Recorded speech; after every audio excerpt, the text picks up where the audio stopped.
샬롬 샬롬 샬롬 샬롬. 하나님 사랑합니다. 여러분 주 안에서 사랑합니다. 오늘 민수기 35장 9절에서 15절 말씀, 도피성입니다. 여호와께서 모세에게 말씀하여 이르시되 또 모세에게 말씀하셨다라고 9절에 이렇게 기록되죠. 이스라엘 자손에게 말하여 그들에게 이르라. 너희가 요단강을 건너 가나안 땅에 들어가거든 너희를 위하여 성읍을 도피성으로 정하여 부주 중에 살인한 자가 그리로 피하게 하라.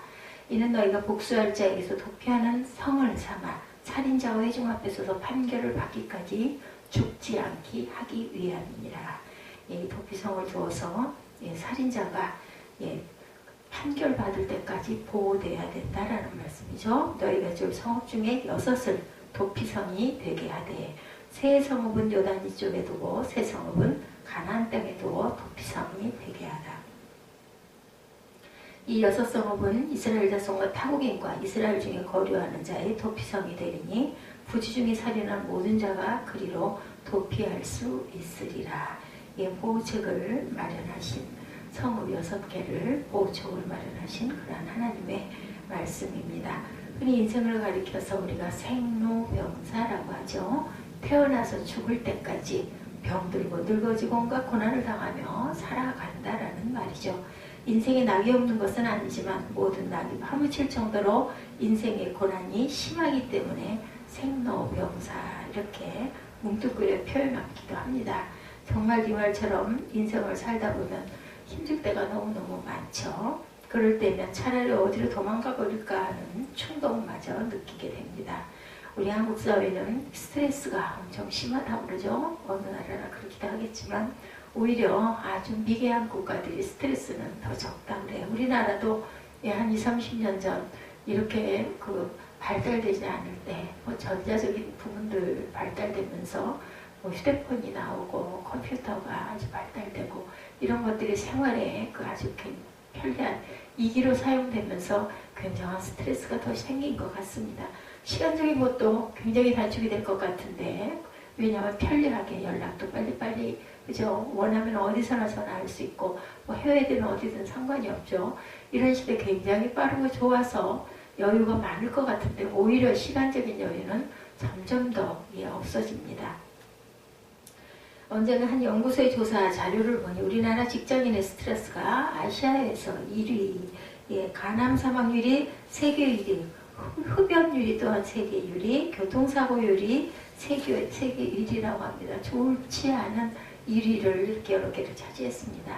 오늘날 사람들이 얼마나 고단하게 살아가고 있는지 단적으로 보여주는 지표이죠. 저와 여러분은 과연 어떠신지요?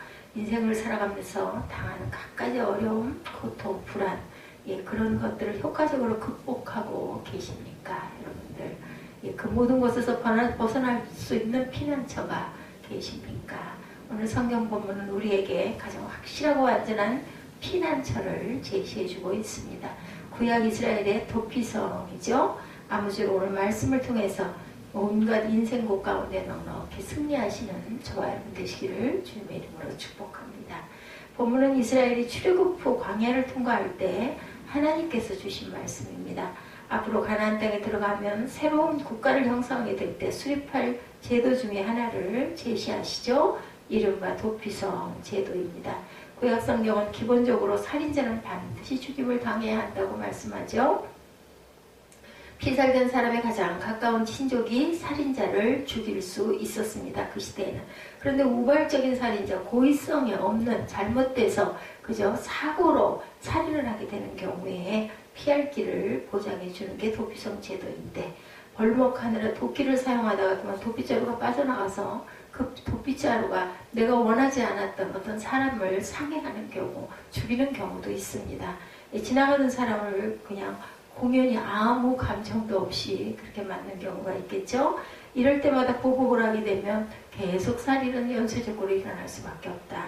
그러다 보면 생명이 아주 경하게 그냥 아무것도 아닌 것처럼 여겨지는 무질서가 벌어지겠죠. 이런 부작용을 방지할 수 있도록 이게 잘못해서 살인하는 경우 신속하게 도피성으로 도망을 치면 살려주라는 그런 명령입니다. 그렇다고 해서 재판을 받지 않는 건 아니에요. 재판을 받을 때까지 보호했다가 재판에서 정당한 사유가 있고 이 사람은 정말 실수였구나 라고 인정이 되면 이 사람은 그 살인의 면책을 받을 수 있다. 재판을 진행하면서 고의성이 드러나면 그때 죽이고 그렇지 않으면 살인으로 판명되지 않을 때는 생명을 보호해준다. 이 연약한 죄인을 위한 특별한 은혜입니다. 이 잘못된 부분. 이 제도는 하나님의 공의와 사랑을 보여주죠. 공의의 측면에서는 살인자를 죽여야 되고 사랑의 측면에서는 그 생명을 구원해줘야 합니다. 도피성은 이 양면성을 잘 철충한 그런 제도이고 인간은 누구나 실수할 수가 있다는 거죠. 다 연약한 죄인입니다. 하나님은 인간이 죄인으로 마땅히 죽어야 하지만 살 길을 열어주라고 말씀하십니다. 한마디로 도피성 제도는 연약한 죄인을 배려하시는 하나님의 특별한 은혜이다. 도피성은 이스라엘 전국에 6군데 설치합니다. 13, 4절에 너희가 줄 성읍 중에 6을 도피성이 되게 하라. 세 성읍은 요단 이쪽에 두고 세 성읍은 가나안 땅에 두어 도피성이 되게 하라. 요단강을 중심으로 서쪽에 3군데, 동쪽에 3군데를 설치합니다. 그 이름은 게데스, 세겜, 헤브론, 베셀, 라못, 골란 등입니다. 여기서 20장 7, 8절에도 나타나 있었죠. 지도를 보면 골고루 분포되어 있음을 알 수 있습니다. 그 이유는 어디서 사건이 발생되든지 신속하게 도망칠 수 있도록 그리고 아주 도로망을 잘 닦아서 피해 도망을 할 때도 길을 잃어버리지 않고 잘 갈 수 있게 특별히 그렇게 배려를 했다고 합니다. 어디서나 하루면 충분히 도달할 수 있는 거리. 빠르게 여러 군데에다 이렇게 도피성을 만들죠. 11, 12절 보면 이런 도피성의 취지를 분명하게 우리가 알 수가 있는데 너희를 위하여 성읍을 도피성으로 정하여 부지 중에 살인한 자가 그 이로 피하게 하라. 이는 너희가 복수할 자에게서 도피하는 성을 삼아 살인자가 회중 앞에서도 판결을 받기까지 죽지 않게 하기 위함이니라. 도피성과 십자가죠. 유일한 구원의 길입니다. 이 도피성의 의미는 십자가 구속의 은혜이기도 하죠. 도피성은 죄인의 생명을 구원하는 제도로 십자가와 동일한 일맥상통함을 알 수가 있는데 도피성은 십자가 구원을 상징하는 일종의 예고편인 셈이다. 구약이었으니까요. 그죠? 죽을 죄인이 생명을 구원받을 수 있는 유일한 길이고 도피성이 아니면 아무리 우발적인 살인이라 하더라도 죽임을 당할 수밖에 없었죠. 도피성 제도를 잘 살펴보면 예수님의 십자가의 죽음을 상징하는 내용이 나와 있습니다. 민수기 35장 26절에서 28절이죠. 오늘 본문이기도 합니다. 그러나 살인자가 어느 때든지 피하였던 도피성 지경 밖에 나가면 피를 보복하는 자가 도피성 지경 밖에서 그 살인자를 만나 죽일지라도 피 흘린 죄가 없나니 이는 살인자가 대제사장이 죽기까지 그 도피성에 머물러야 할 것입니다. 대제사장이 죽은 후에는 그 살인자가 자기 소유의 땅으로 돌아갈 수가 있느니라 이렇게 증거되어 있습니다. 일단 도피성으로 피신한 사람은 보호를 받지만 성 밖으로 나가면 언제라도 죽임을 당할 수가 있다. 이와 마찬가지로 예수 그리스도 안에는 구원이 있고 예수 그리스도 밖에는 영원한 사망이 있죠. 오늘날의 도피성은 남아있지가 않습니다. 그 이유는 항상 어때요? 영화를 볼 때도 예고편이 먼저 나오죠. 본편이 상영되면 사라지는 것과 같은 이치다. 예수님의 십자가가 등장함으로 도피성은 사라졌다라는 거죠. 하지만 도피성을 통해 보여주신 구원은 십자가를 통해 그대로 실현이 되고 있습니다. 우리의 도피성을 바라본 십자가 구원은 전체적으로 어떤 내용일까? 죄에서 구원입니다. 모든 인간은 죄인이죠. 단 한 명의 예외도 없습니다. 자기 스스로는 의인이라고 주장할지 모르지만 절대 의인이신 하나님 앞에서 우리는 모두 죄인입니다. 흔히 다른 사람들과 자신을 비교해서 의인으로 착각할 수도 있어요. 나는 그래도 이만하면 착하지. 이런 경우 있죠? 저도 그런 생각을 할 때가 있습니다. 그런데 한마디로 도토리 기적이다. 누구나 다 그 부분은 조금 그 사람보다 나을 수 있지만 또 다른 부분은 제가 훨씬 더 죄가 많을 수도 있습니다. 이렇기 때문에 누구도 예외는 없습니다. 로마서 3장 10절에 의인은 없나니 하나도 없도다 라고 이렇게 나타나 있죠. 그런데 그 죄를 대신해서 예수님의 십자가의 대속의 제물로 돌아가셨습니다. 로마서 5장 8절입니다. 우리가 아직 죄인 되었을 때 그리스도께서 우리를 위하여 죽으심으로 하나님께서 우리에 대한 자기의 사랑을 확증하셨느니라. 십자가는 하나님의 사랑의 증표죠. 그 사랑으로 인간을 죄에서 구원해 주셨습니다. 로마서 8장 1절에 그러므로 이제 그리스도 예수 안에 있는 자에게는 결코 정죄함이 없나니 예수님을 믿는 자에게 정죄가 없다는 죄책이 사라졌다는 의미인데 인간이 불안한 이유는 근본적으로 죄 때문이죠. 내가 뭔가 찔리는 데가 있으니까 마음이 불편하죠. 그래서 옛말에 누구를 때리면 아주 다리를 오므리고 자고 맞은 사람은 다리를 펴고 잔다 이런 얘기가 있어요. 항상 우리는 죄책감 때문에 마음이 움츠러듭니다. 죄가 영혼의 목을 조이기 때문에 불안하죠. 하늘에 먹구름이 끼어있는 것처럼 영혼을 답답하게 합니다. 무슨 실수나 잘못이 있을 때 사람에게 용서받는 것도 중요하지만 인간의 영혼은 그것으로만은 불충분하다는 거죠. 죄의식으로 인해서 계속 괴롭습니다. 궁극적으로 하나님에게 용서를 받아야 하는데 그럴 때 죄로 인한 가책에서 자유로울 수가 있죠. 이게 바로 십자가의 능력입니다. 혹시 여러분들 오래전에 아주 좋지 않은 지존파라는 그러한 집단이 있었죠. 아주 흉악한 범죄를 저지르던 그러한 집단이었습니다. 그런 인간에게 무슨 양심의 가치가 있을까 싶었는데 그들이 감옥에 들어간 후에 심경의 변화가 일어나죠. 양심의 가책으로 괴로워합니다. 유족들에게 사과를 해도 그 괴로움에서 절대로 벗어날 수가 없었다고 합니다. 그러던 중 그들 중 몇 명이 십자가 복음을 듣고 구원을 받게 됐습니다. 하나님에게 죄사함 받은 후에 피해자들의 유족에게 진심으로 용서를 빌고 마음의 평화를 얻었어요. 그 결과 사형집행 때는 아주 평안한 모습으로 예수 그리스도를 증거하며 천국에 들어갔다라고 하죠. 지존파는 극단적인 케이스이기도 하지만 모든 인간이 크고 작은 죄로 인해 영혼의 평안함을 우리는 상실하고 있습니다. 그러나 십자가 앞에 나오면 죄책감에서 해방되고 참 평안을 누릴 수가 있다는 거죠. 저 여러분도 십자가 앞에서 참 평안을 누리시기를 이 아침 주님의 이름으로 축복합니다. 사망에서 구원을 받습니다. 모든 인간은 죄로 인해 반드시 죽게 되어 있고 히브리서 9장 27절에 한 번 죽는 것은 사람에게 정해진 것이요 후에는 심판이 있다라고 증거하죠. 이 말씀대로 육신의 죽음보다 그 후의 심판으로 영원한 사망을 당하는 게 무섭습니다. 예수님은 그 사망의 원인인 죄값을 십자가 죽음으로 대신 치러주시죠. 이를 대속이라고 합니다. 로마서 6장 23절에 죄의 삭은 사망이요 하나님의 은사는 그리스도 예수 우리 주 안에 있는 영생이니라 이렇게 나타나 있습니다. 도피성으로 피하면 생명을 구원하는 것처럼 십자가를 바라보면 사망에서 구원받고 죽음의 공포에서 벗어나게 된다. 출애굽 시대에 어땠어요? 불뱀으로 인해서 물려서 다 죽게 되었을 때 모세가 하나님께 기도하죠. 그랬더니 하나님께서 뭐라고 말씀하세요? 노뱀을 만들어서 장대에 높이 걸고 그 노뱀을 바라보는 자는 다 살 것이다. 그대로 순종했더니 노뱀 바라본 사람들 다 살았어요. 이 노뱀의 상징이 바로 예수 그리스도시다. 그렇죠? 도피성, 그 도피성이 바로 십자가의 구원의 구속의 그러한 그 은혜입니다. 영혼 속에 영생의 기쁨이 넘치고 언제 인생을 마쳐도 천국에 들어갈 수 있는 그러한 그 소망이 넘치는 그러한 삶이 된다. 우리가 때때로 무서운 질병이나 문제 앞에 죽음의 공포를 느낄 수도 있습니다. 그러나 참 신앙을 가진 그리스도인들은 그 두려움 또한 넉넉히 이길 수가 있겠죠. 그 이선미 씨 이야기 여러분들도 아시죠? 굉장히 신실한 크리스찬으로 알려져 있지만 한때는 수면제 70알을 한꺼번에 털어놓고 자살을 기도할 정도로 힘든 삶을 살기도 했습니다. 그래서 이선미 씨 간증이 유튜브에 보면 많이 올라와 있습니다.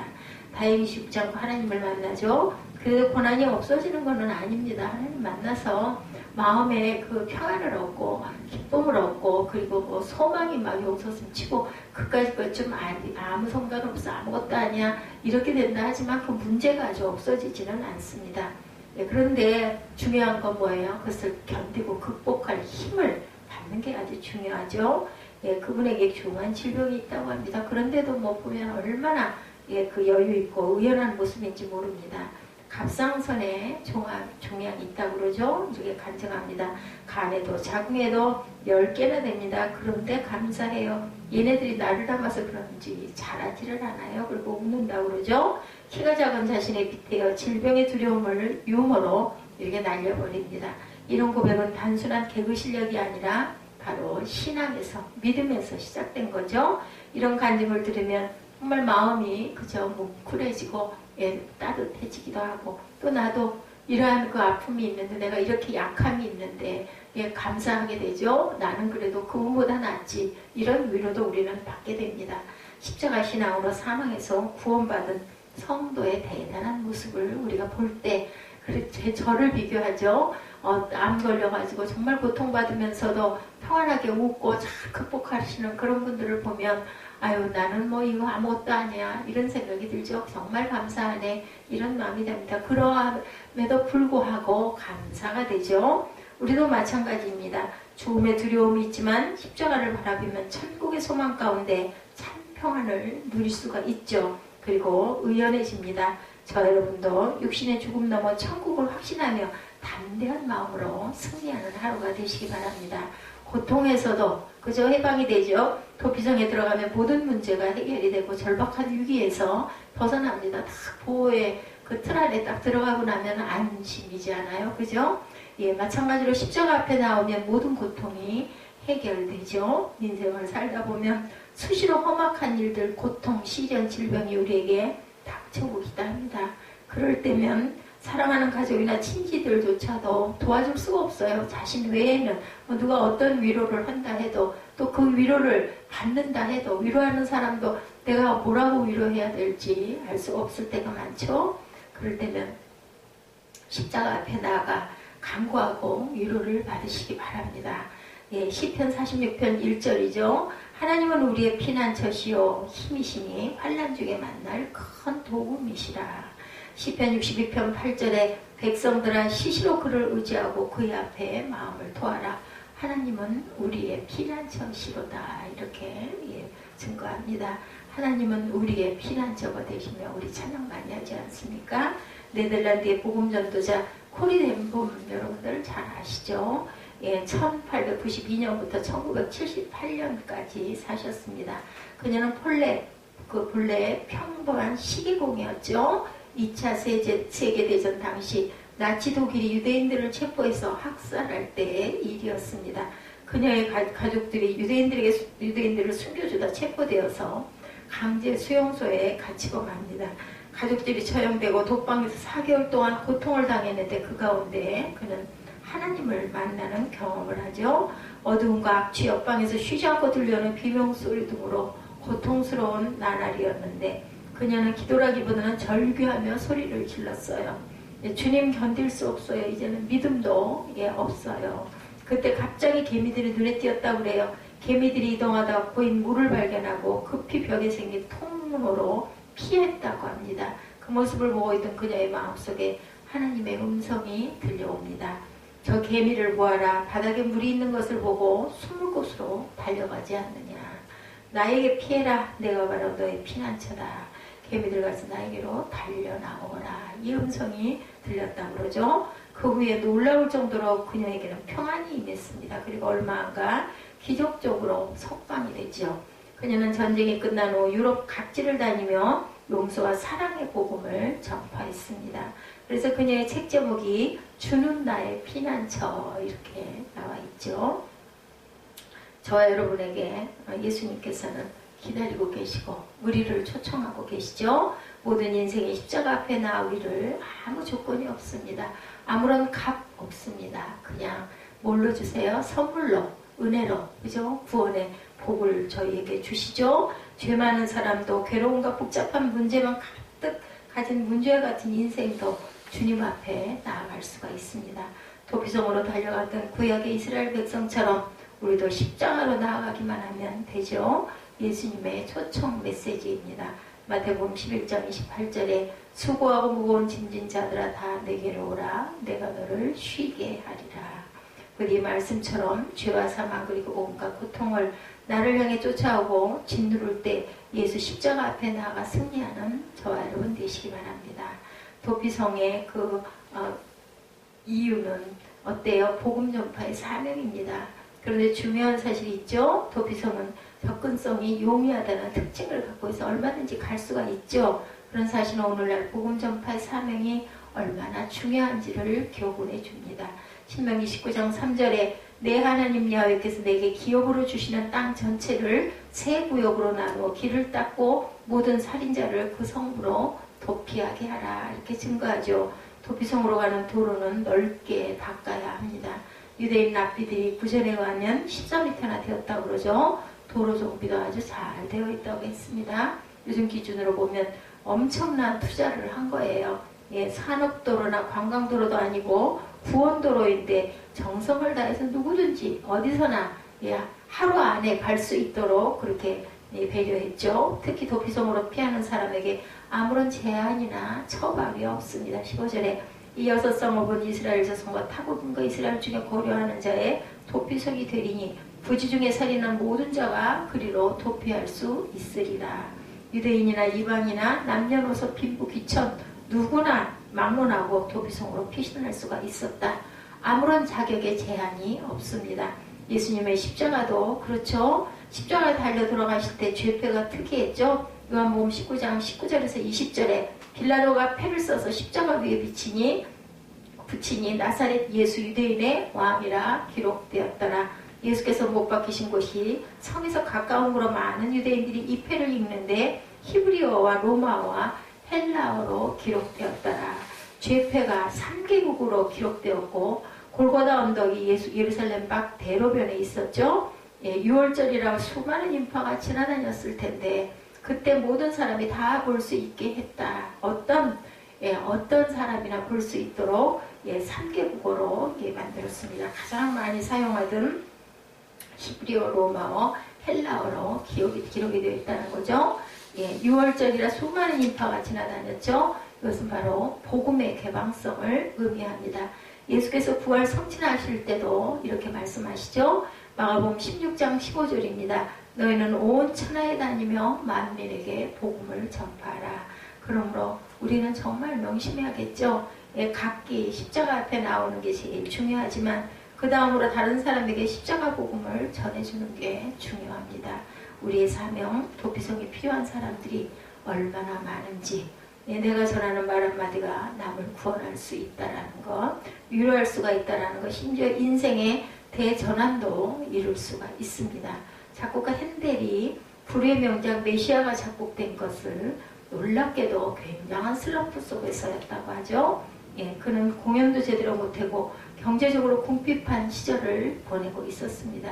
설상가상으로 병으로 인해서 뇌졸중으로 인하여 쓰러졌다고 그러죠. 절망 가운데 있는데 어느 시인이 편지 한 통을 보냈습니다. 주님은 멸시받았지만 온 세상의 왕이 되어 다스리고 계십니다. 그러니 당신도 힘을 내세요. 이렇게 짤막한 편지였다고 그러죠. 그 편지를 받고 핸델은 힘을 얻어서 23일간 금식하며 묵상한 후에 작곡하게 되는데 그것이 바로 메시아입니다. 혹시 우리 가족 가운데, 이웃 가운데 위로의 말이나 전도의 말 한마디가 필요한 사람이 있을지 모르죠. 살펴보고 우리가 꼭 전해주시기 바랍니다. 죄와 사망에서 구원받은 것으로 기뻐하시고 어떠한 문제라도 해결해 주시는 주님의 은혜를 체험하시고 오늘도 승리하시는 하루, 벌떡 일어나시는 하루, 남은 세계 복음의 증인으로 살아갈 각오와 결심을 하시는 그런 결단의 하루. 2017년 이제 1년 한 달 조금 더 남았죠. 이 기간 동안 우리의 지난 날을 돌아보고 우리의 앞날을 다시 설계할 때 그곳에 복음 전파가 가장 중요하다는 것. 어떤 인생을 살릴 수도 있죠. 생명으로 인도할 수 있다는 것을 기억하시고 꼭 실천하시고 입술을 여는 저와 여러분 되시기를 주님의 이름으로 축복합니다. 기도하시겠습니다.